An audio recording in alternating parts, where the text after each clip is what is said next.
The Lord be with you. And with your spirit. A reading from the Holy Gospel according to Luke. Glory to you, O Lord. Jesus said to his disciples, "Blessed shall you be when men hate you, when they ostracize you and insult you and proscribe your name as evil because of the Son of Man. On the day they do so, rejoice and exult, for your reward shall be great in heaven. Thus it was that their fathers treated the prophets.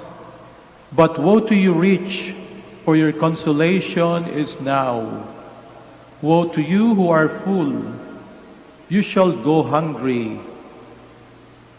Woe to you who laugh now, you shall weep in your grief. Woe to you when all speak well of you. Their fathers treated the false prophets in just this way. To you, hear me, I say, love your enemies. Do good to those who hate you.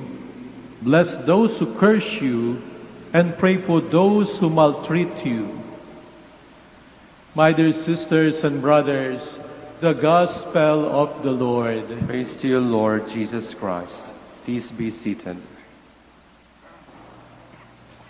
Sa bawat laban po ninyo sa inyong buhay, ay meron pong naghihintay na tagumpay.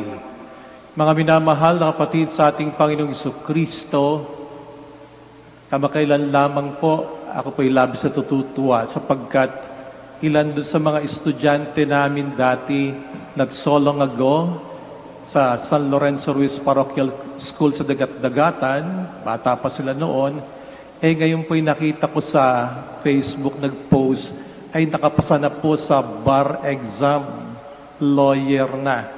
Congratulations kay Mr. Abrasaldo. Dati ang liit lamang, ang hirap lamang ng buhay doon sa lugar na yon. Pero ngayon, nasabi ko sa kanya, biro mo yan.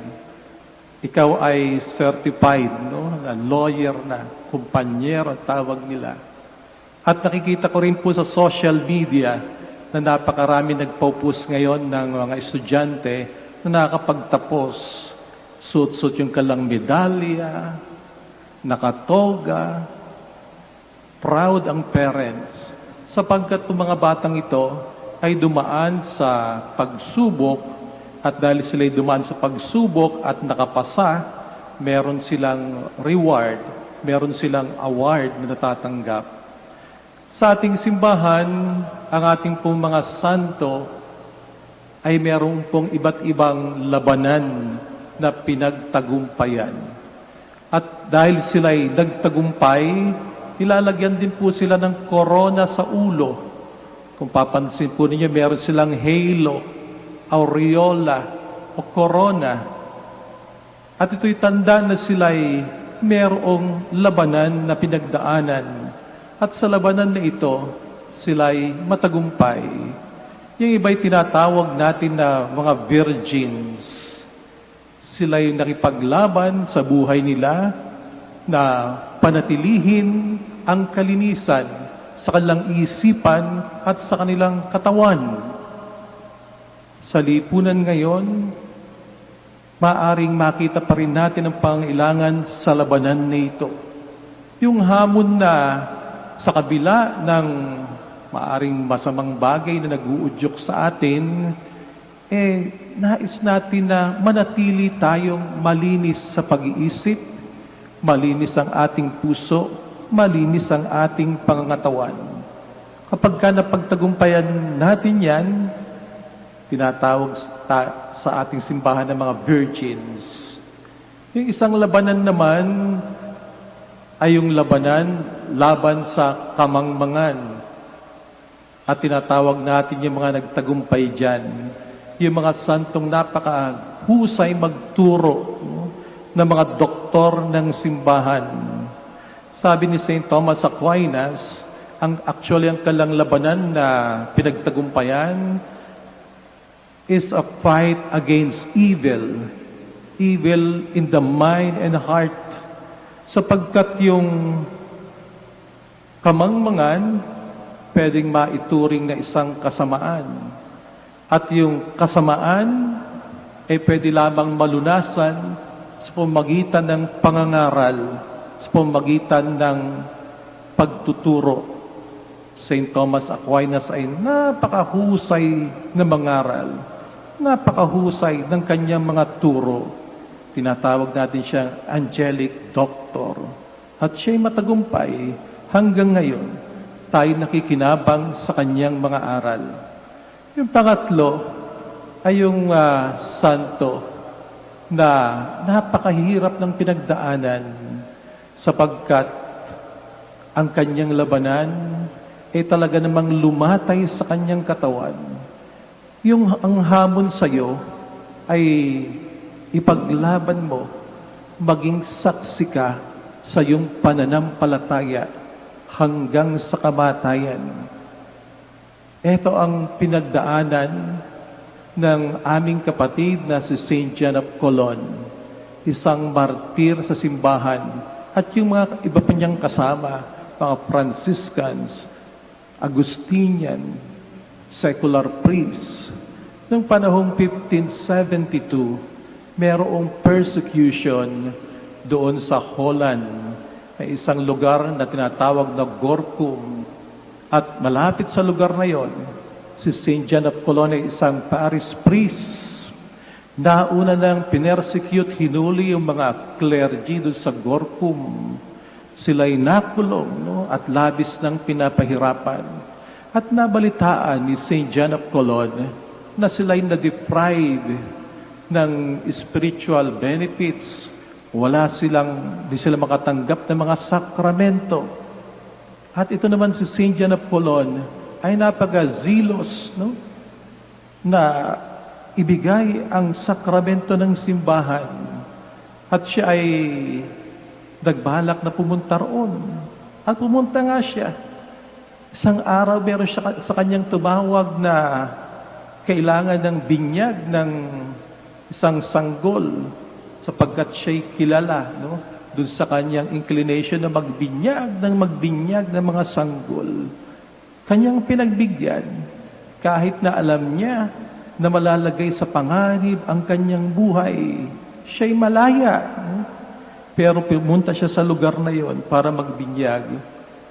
At siya'y nahuli ng mga sundalo.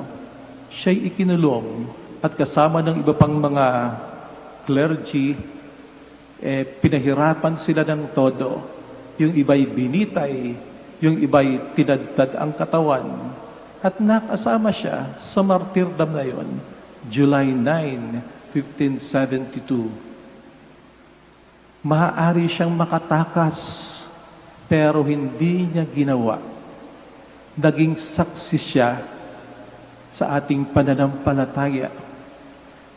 Maaari siyang hindi pumunta ron, but out of charity, dahil sa kanyang labis na pagmamahal sa simbahan, dahil sa kanyang labis na pagmamahal sa katotohanan, pumunta siya sa lugar na yon hanggang sa siya'y mag-alay ng buhay. Sila tinatawag nating mga martir na sa listahan ng ating mga santo ay iniuuna sa simbahan sapagkat napakahirap ang labanan na kanilang pinagdaanan.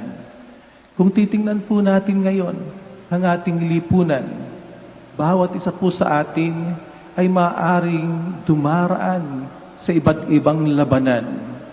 Ano po ang labanan na pinagdaraanan ninyo ngayon? Kamakailan lamang nagpalabas po ng sulat ang ating butihing obispo, Archbishop Sok. Isang letter na nakalagay po sa letter na yon na hindi tama ang daan na tinatahak ng ating bayan sa panahon ngayon. Tungkol po ito sa anti-terrorism bill. Hindi tama sapagkat sabi niya, ang karahasan, terrorism, ay hindi kayang solusyonan ng isa pang karahasan. Hindi ganon ang ating paniniwala. Ang karahasan pwedeng solusyonan sa pamagitan ng pangunawa, sa pamagitan ng pag-uusap, sa pamagitan ng pagtanggap sa lahat, sa pamagitan ng pag-ibig. Ang CBCP, BEC, ay nagpalabas din ng liham tungkol dito, na ito'y hindi napapanahon, ito'y deflection sa tunay na issue na ating kinakaharap. Issue ng COVID-19, issue ng economic na maraming nawalan ng trabaho, issue ng seguridad ng indigenous people, at marami pang iba na pwedeng pagtuunan na hindi maliwanag kung ano ang bill na ito. Ang iba't ibang universidad na sentro ng karunungan sa ating lipunan ay nagpalabas din ng mga liham na nagsasabi na hindi tama, no, ang landas na ating pinagdaraanan. Sila'y nakikiusap, sila'y nagtuturo katulad ng mga santo na merong something evil, merong nangyayari sa lipunan na kailangan ng masusing pag-aaral. Merong nangyayari na dapat tayong kumilos sapagkat maaring hindi ito ang daan patungo sa kaharian ng langit.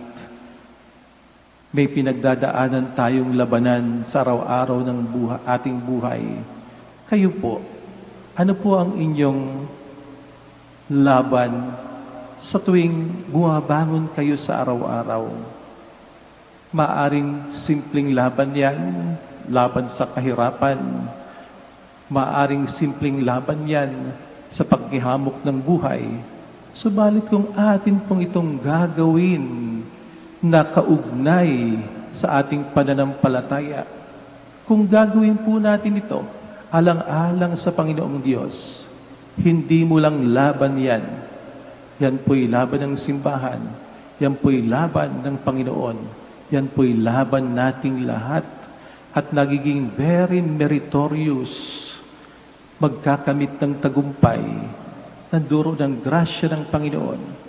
At katulad ng mga banal, ang ating dalangin ay bigyan tayo ng tapang sa ating isipan, sa ating kalooban, pang sa ganoon, hanggang sa huli ay ating mapanindigan ang pananampalataya, ang paniniwala na pinagkaloob sa atin ng ating Panginoong Jesucristo, katulad ng halimbawa ng mga banal sa ating simbahan, ng mga taong lumaban sa karumihan, pinanatili ang kanilang sarili sa kalinisan, mga taong labis na nag-isip, labis na nag-aral, mga taong handang mag-alay ng buhay alang-alang sa ating pananampalataya. Please all stand.